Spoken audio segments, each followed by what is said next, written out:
What's up, everybody? We're stepping into the box for this week's quick pitch, where we're talking about the first professional Mexican softball league, and we're probably going to touch on Mackenzie Donihoo as well.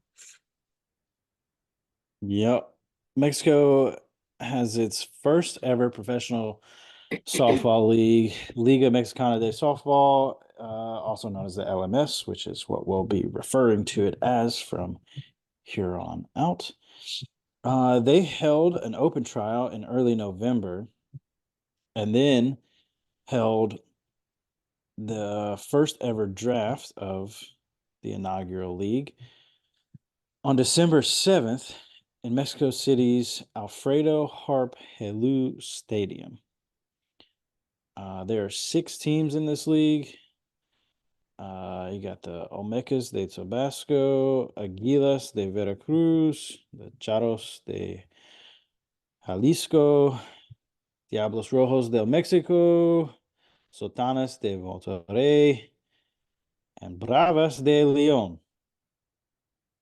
I got broken Spanish. My accent's probably not great. I did the best I could. Better than I could Um, do. yeah, I'm just a well-rounded individual, I guess. No, but each team drafted their rosters on December 7th. Each team has a 20 player roster, so they drafted a total of 120 players throughout the entire league. The first 2 picks of that draft went to Cuban national team teammates Rosangelina Ardinez.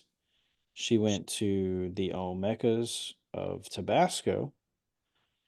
And Yillian Tornes, who went to the Aguilas of Veracruz, the Eagles of Veracruz. Um, that is Cuba's pitcher-catcher duo. The catcher, Rosangelina Jardinez, went to Tabasco, and the pitcher, Yillian Tornes, went to Veracruz. Those 2 helped Team Cuba to a 4-2 record in the WBSC Women's Softball World Cup Group B opening round over the summer, where they were able to take down Team China. There were also 2 Olympians drafted in Yurubi Alicart from Venezuela, who went to the team from Jalisco. She competed in the 2008 Beijing Olympics, and then Mexican Stefania Ardillas, who went to the Red Devils of Mexico. She competed in the 2020 Olympics in Tokyo. So I mean, as far as like the league is concerned, like there's quality players in this league. It's not just like some, third world country league that was thrown together. That's like this is a legit league, and there are legit athletes playing in this league. I, how old do you have to be to play in the Olympics? Uh, 16? that I don't know because when it comes to like baseball and softball and like when it comes to team sports specifically, there are age groups. And I think like the oldest age group goes up to 19 for softball anyway, because Australia I know has a U19 women's national team. But as far as just the plain Jane grown up women's national team for each country, I don't know how old you have to be. Okay, well, here's why I asked is because Ruby was in the 2008 Beijing Olympics, right? Mhm. And I ended up just Googling it because that was easier. I was just curious at what age she was still playing, and she's 38. And I'm just trying to commend somebody who's 38 years old and is still able to play a sport at such a high level. Yeah, I mean, I think she's the same age as Kat Osterman and Monica Abbott. Yeah, I don't. And Kat Osterman still plays in Athletes Unlimited. Right. So yeah, I mean, I don't know. she's That's just at she's yeah, it's impressive. I mean, she's a professional athlete who's I mean, look at how many professional athletes play until they're 40 in a major league in like Major League Baseball. yeah. So she's I mean, she's a professional athlete. This is a professional league. It's not. It's. I mean, it's just. I harp on the fact that it's a professional league because one, it's the first league of its kind in Mexico, and like I said, it's not just like some thrown together thing. Like this is Organized. yeah, it's fully backed by the Mexican Baseball League, which is fully backed by Major League Baseball. And a lot of Major League Baseball players, specifically young guys, when they get done with their season, they go play in the Mexican Baseball League as well to Didn't get know more that. reps and more experience. Yeah. It's not like I say a lot. It's not a ton, but it's I mean, like your minor leaguers, you have a handful of Mm-hmm. minor leaguers. There are some like Yasiel Puig played in the Mexican League and some other like big time names played in the Mexican Baseball League right after the uh the Major League Baseball season was over. Right after their 100-game season. 162 game season, Well, yeah. which is That's actually more than that once you count playoffs. yeah. It's like almost 200 depending on how far you go. But yeah, I mean, you got a Mexican softball league now that's essentially fully supported by Major League Baseball. Yeah, it all connects. Yeah. So you have legitimate athletes playing in this league. It's just it's just a great it's just great to see the game of softball and where it's at right now and that there's so much investment coming to this game to put it on a larger stage. Yeah, I mean, you know that uh little girls around the world are playing softball and all that stuff, but I think it's cool that there's a full-on professional league of its own in a different country, and they're pulling players that are known players and have reputations and all this other, like you said, they didn't just grab some nobodies and say, "Hey, we're gonna make this league." Yeah. Like there are definitely some leagues in like Middle Eastern countries that are more so trying to like spread awareness of the game, but this is not that. This is like let's get the best players in the world to come play in this league and put on a spectacle for our fans. Yeah, and a lot of it goes back to the fact that one, it's a a very quickly growing sport, especially right Yeah. now, Yeah. and the more popularity that it's gained, the more you see it spread, and the more you'll see players going elsewhere to play anyways, Mhm. if that makes But I sense. mean, Like, yeah, yeah, I hear what you're saying. I know what you're saying. But I mean, the fact that there's essentially an indirectly supported league or an indirectly Major League Baseball supported league, yeah, it it it makes me feel like at some point there will be a directly supported Major League Baseball league here in the States. Like this will be used as a test to see like how fans respond to it yeah, as to whether or not Major League Baseball decides to dip their foot in the water and just go ahead and dive in to making their own league. Which I'm not necessarily saying that like Major League Baseball should monopolize both baseball and softball, but with their recent partnership with the NFCA, like and their involvement in with their RBI programs, their inner city programs for both baseball and softball. Um, like Major League Baseball is already invested in softball, and with this league, if it pans out the way I imagine it will, as far as like I think it's going to bring in a good crowd. It's not going to be a baseball crowd necessarily, but I think Right. it's going to draw a good crowd just because of, like we said, the game is growing.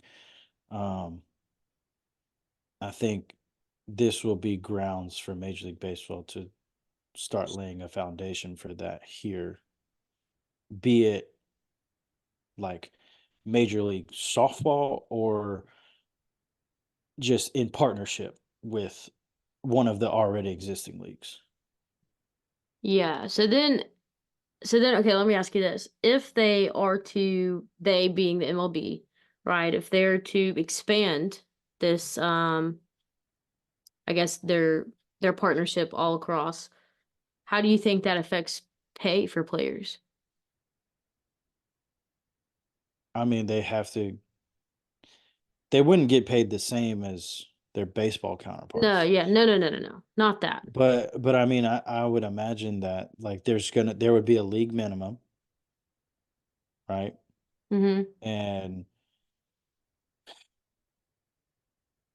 I mean, again, the league minimum is not going to be representative or compare. It's not going to be comparative of the baseball league minimum. I don't imagine because just though it's not necessarily fair given the amount of work that is put into women's sports from the athletes and the coaching staff, and you know it all takes just as much work as it does for male sports. It's just it's a more of a supply and demand thing. Like the crowd is not going to be that of a baseball crowd, Right. and so salaries and whatnot are going to have to reflect that. But I think the world that we live in today is very receptive to female athletes. Mm-hmm. And so while the league may not be able to pay out what the male counterpart league would pay out, there's still going to be sponsorship opportunities that are going to help supplement that. Yeah. You know what I mean?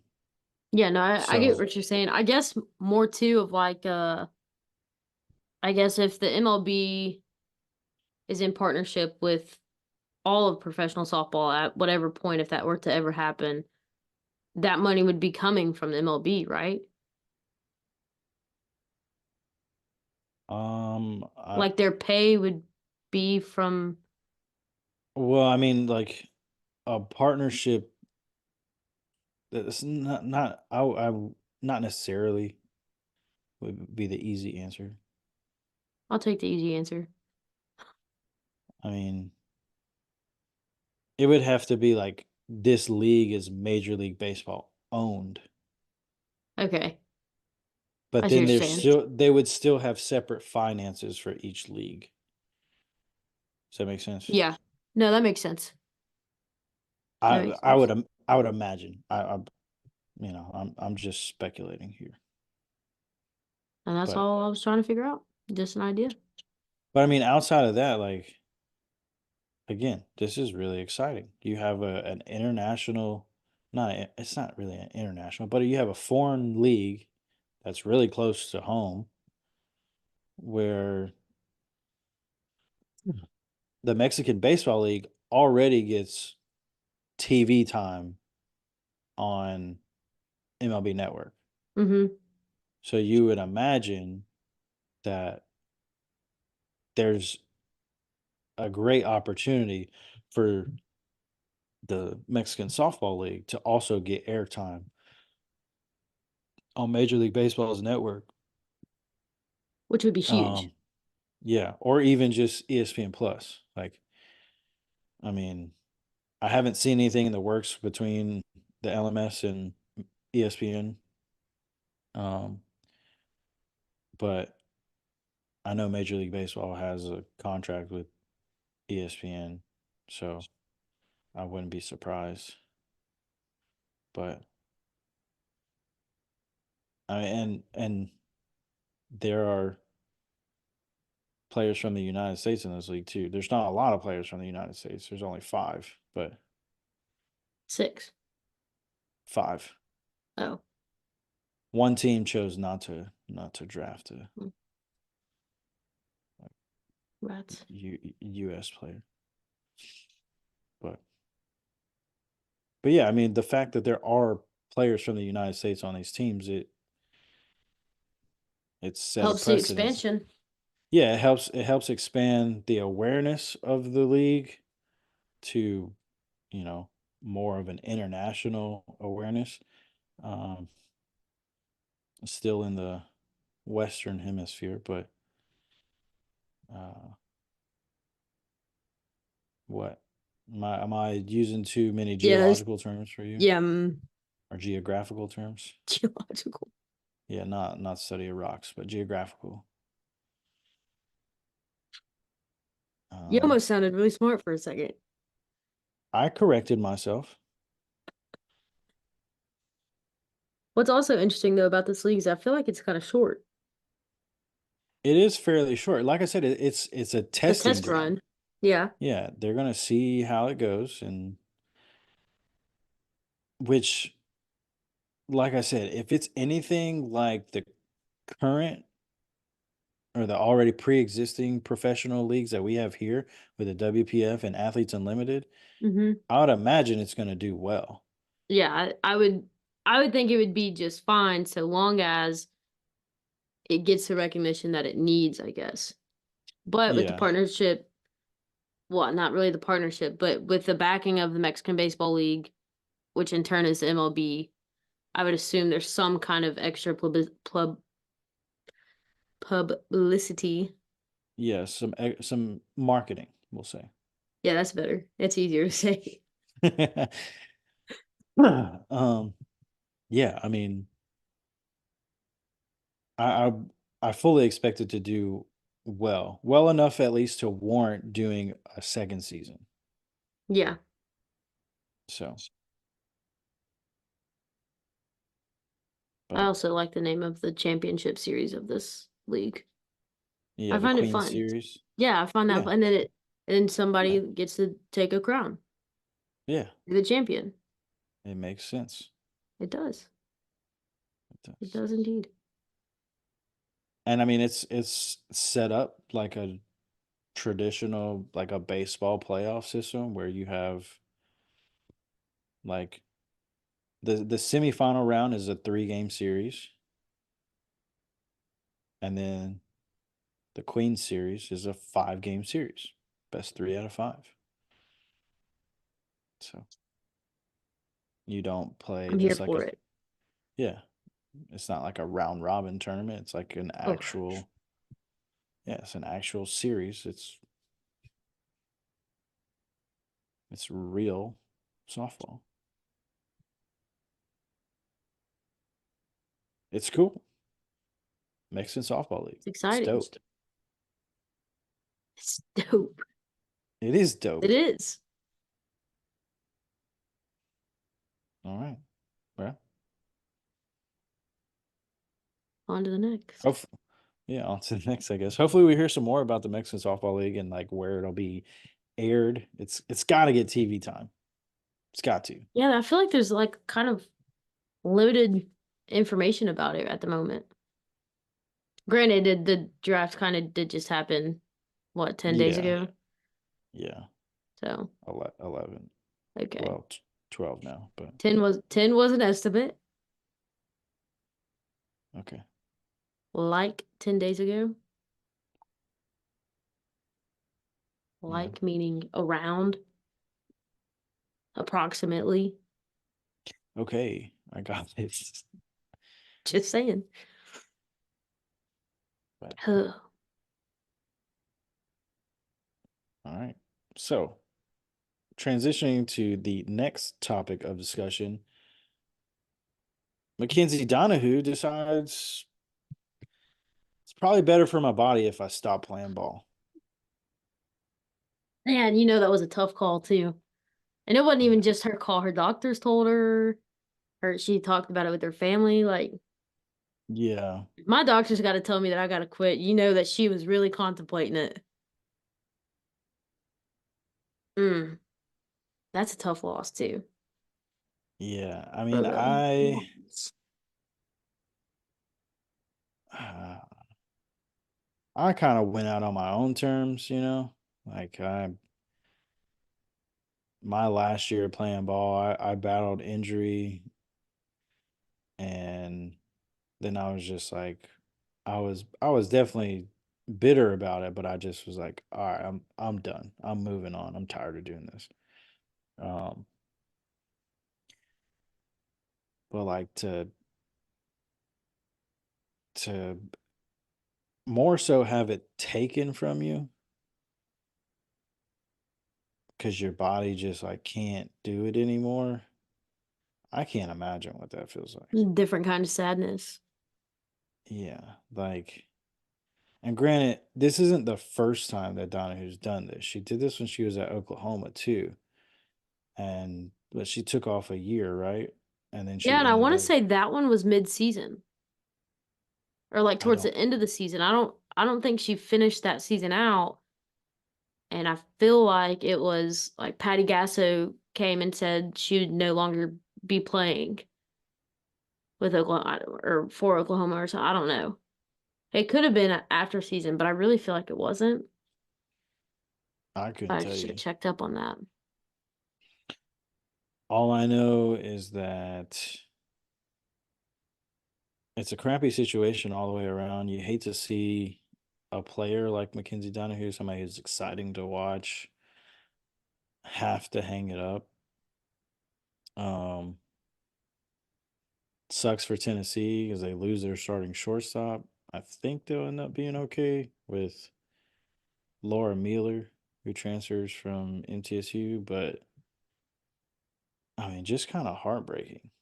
Like, like I said, like it's not it's not one of those things where you're just like in my situation, it's not like I'm just done playing. I don't want to do this anymore.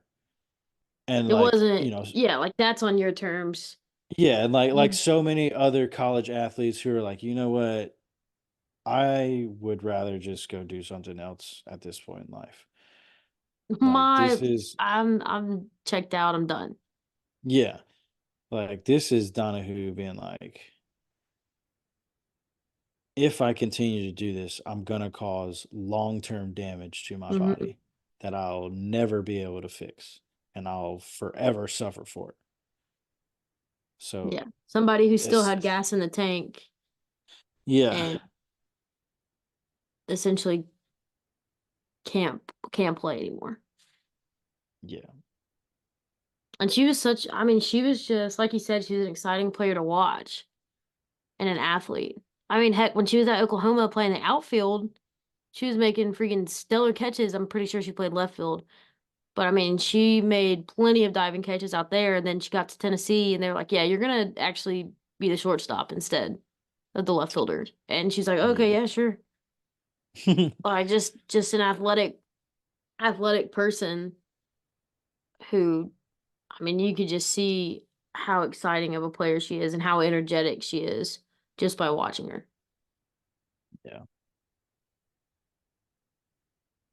So that's a tough Mm, loss for Tennessee. I read something that said that I think it was Karen Weekly that said it, that she was talking about Mackenzie Donahue and how she was having to leave or whatever, and was talking about how like at practice she's the one for them that just like keeps everybody going and has the energy, but also critiques her teammates, but also encourages them. Like she was just all around, not just a shortstop for them. But like she was a leader. Like we were saying, like you had to have leadership, and she was one of those people for them. Yeah. And I mean, she played a position that is a leadership role. Yeah. So, Yeah, definitely a tough loss. As a coach, like I don't know, as a player, obviously like you empathize with her and you're like, man, this really sucks, losing my teammate.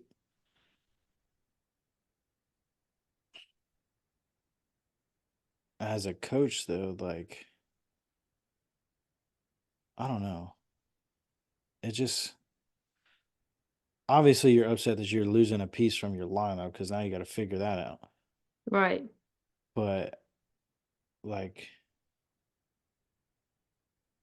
over with our coaching position, right? I couldn't imagine, and I've had to deal with it. I had to deal with it my first year when a kid was just like, I can't play anymore because of XYZ that's completely out of my control and there's nothing I can do about it. And it sucks. It's like it sucked because it came out of nowhere. I don't imagine that Donahoo's came out of nowhere necessarily, but I'm sure that it was not really something that was on Karen Weekly's radar until